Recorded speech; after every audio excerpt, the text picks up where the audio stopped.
bienvenida y bienvenido a Acompañando Infancias. Este espacio donde nos gusta aprender, cuestionarnos, incomodarnos tantito y sobre todo crecer juntos.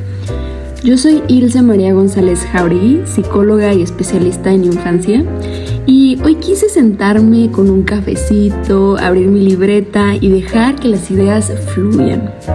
Hoy vamos a responder algunas preguntas importantes sobre educación emocional, porque si algo he descubierto trabajando con peques, familias y docentes, es que nadie educa desde la neutralidad emocional.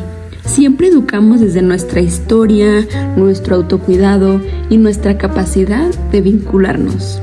Y como diría María Montessori, la primera tarea de la educación es agitar la vida, pero dejarla libre para que se desarrolle.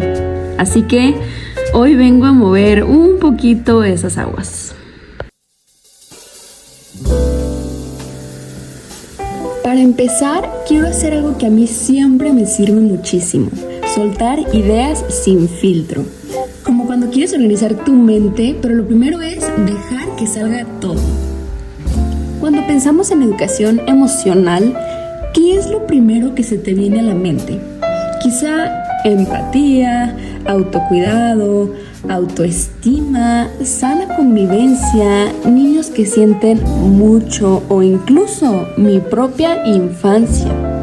Quédate con esas palabras, solo obsérvalas, porque quiero rescatar algunas palabras clave y transformarlas en algo más poderoso: preguntas. Porque honestamente cuestionarnos es una de las herramientas más ricas que tenemos como profesionales de la infancia. Guían, abren camino, incomodan bonito y nos ayudan a ver lo que antes no veíamos. Y ahora sí viene la parte más interesante. Voy a responder estas preguntas como psicóloga y especialista en infancias, desde lo que he aprendido en mi maestría, desde la evidencia y desde lo que veo todos los días acompañando a niños y docentes. Así que imagina que estamos en una entrevista, tú y yo, y que me lanzas estas 5 preguntas decisivas sobre educación emocional. Vamos a meternos ahora sí en materia.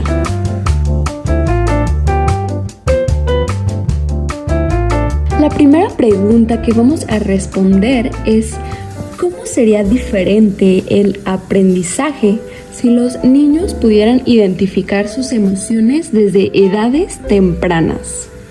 Y qué bonita pregunta, para mí sería totalmente distinto. Daniel Goleman, 1995, importante autor de la inteligencia emocional, plantea que reconocer una emoción es el primer paso para regularla. Cuando un niño identifica que está frustrado, que está cansado o emocionado, puede volver a un estado de calma más rápidamente.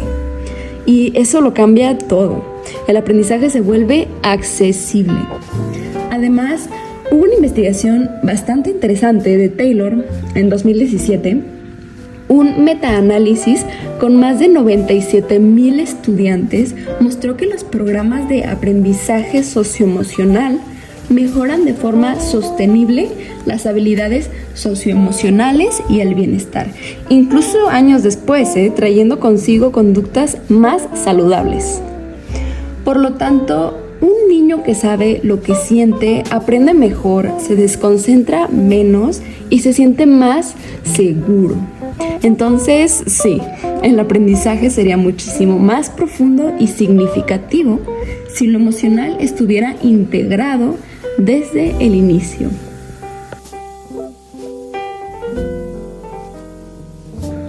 La segunda pregunta es: ¿qué cambiaría si los docentes implementaran estrategias constantes de regulación emocional dentro del aula?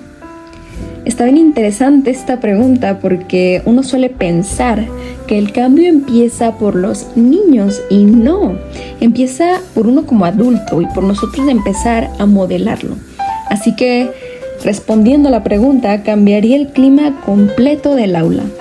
Rafael Vizquerra, 2019, nos explica que la regulación emocional es clave para la convivencia. No necesitamos de estrategias complicadas, vaya, solo respiración consciente, rincones de calma, movimientos reguladores o pausas emocionales. Cuando el docente modela regulación, los niños no solo bajan los impulsos, aprenden a ser. Y el aula se convierte en un lugar habitable y seguro. Qué bonito es cuando permitimos y enseñamos a los niños a vivir su espacio y a guiarles de manera sana y con inteligencia emocional.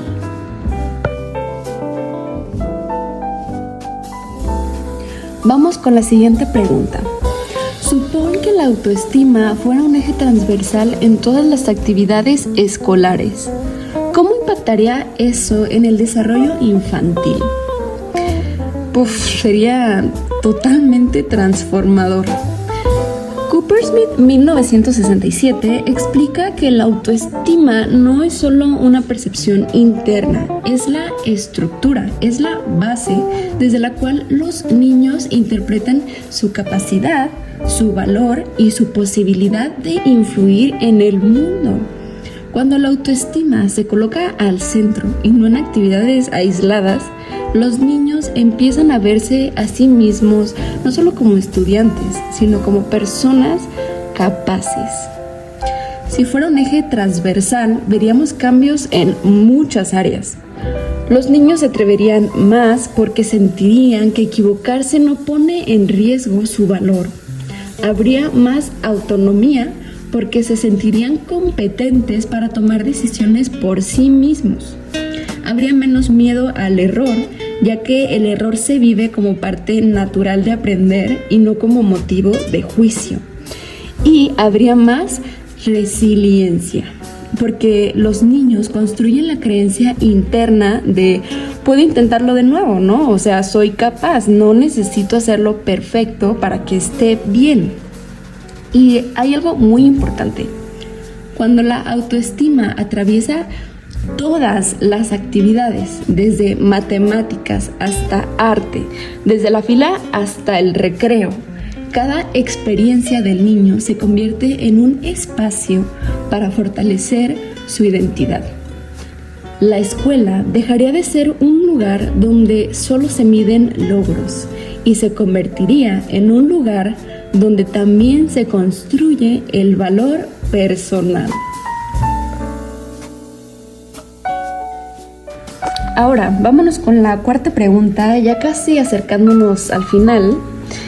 Esta pregunta dice así: ¿cómo se vería diferente la convivencia escolar si la empatía fuera trabajada diariamente a través de actividades lúdicas?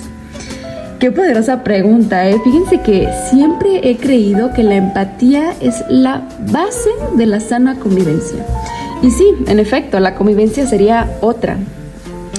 Justo Cassell, 2020, nos señala que la empatía es una habilidad social que se desarrolla, es decir, no aparece sola. Si la trabajáramos todos los días, especialmente mediante el juego, veríamos menos conflictos, más cooperación, más escucha, más respeto por la diferencia. Y el asunto es que a veces confundimos empatía con portarse bonito, ¿no? Pero es un músculo que se entrena. La empatía es un músculo que se debe entrenar. Y cuando se entrena desde lo lúdico, la empatía no solo se siente como una lección, se vuelve una experiencia vivida. El niño descubre cómo se siente el otro cuando pierde, cuando gana, cuando espera, cuando se equivoca. Aprende a leer gestos, tonos, ritmos, y eso crea vínculos muchísimo más auténticos. Entonces, la escuela se convierte en un espacio donde los niños no solo conviven, sino que se reconocen unos a otros, y eso cambia todo.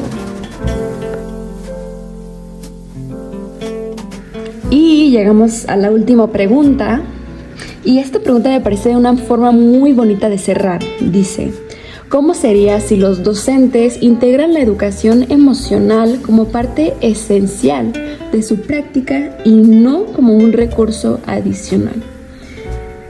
Qué intenso cuando nos regresan la pelota a nosotros los adultos, ¿no? Solemos pensar que los niños son quienes más necesitan de la inteligencia emocional, pero no. O sea, todo empieza con nosotros, los adultos, con cómo vivimos, cómo nombramos y cómo regulamos nuestras propias emociones. Y en efecto, sería una revolución silenciosa. Cuando el docente entiende que su tono, su presencia, su calma, su forma de poner límites también es parte del currículo emocional. Entonces, el aula se vuelve un espacio de humanidad. Porque educar emocionalmente no es una actividad, es una postura. Es la manera en la que miro al niño cuando se equivoca. Es el tiempo que me doy para respirar antes de corregir.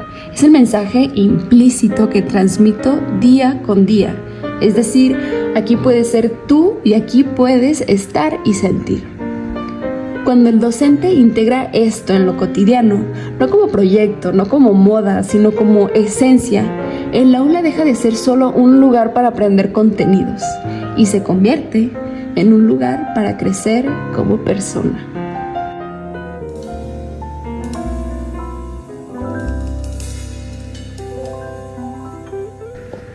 Después de pasar por todas estas preguntas, siento que algo dentro de mí se acomodó diferente.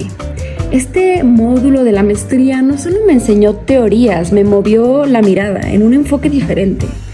Me di cuenta de que las emociones no son un complemento del aprendizaje, son la base, son el suelo donde todo lo demás crece.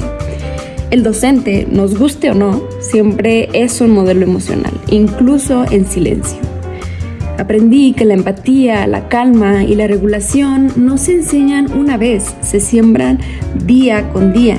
Y que justo la educación emocional no es un plus, no es una moda pedagógica, es una urgencia. Integrar todo esto en mi práctica profesional me hace sentir que estoy caminando hacia una infancia más acompañada, más abrazada, más comprendida y sobre todo más humana. Y creo que ahí es donde realmente empieza la transformación. Muchísimas gracias por estar aquí, por darte este tiempo para sentir, para pensar, para reflexionar y para cuestionarte conmigo. La educación emocional es el puente entre lo que los niños viven y lo que pueden llegar a ser. Te mando un abrazo al corazón y nos escuchamos en el próximo episodio. Gracias.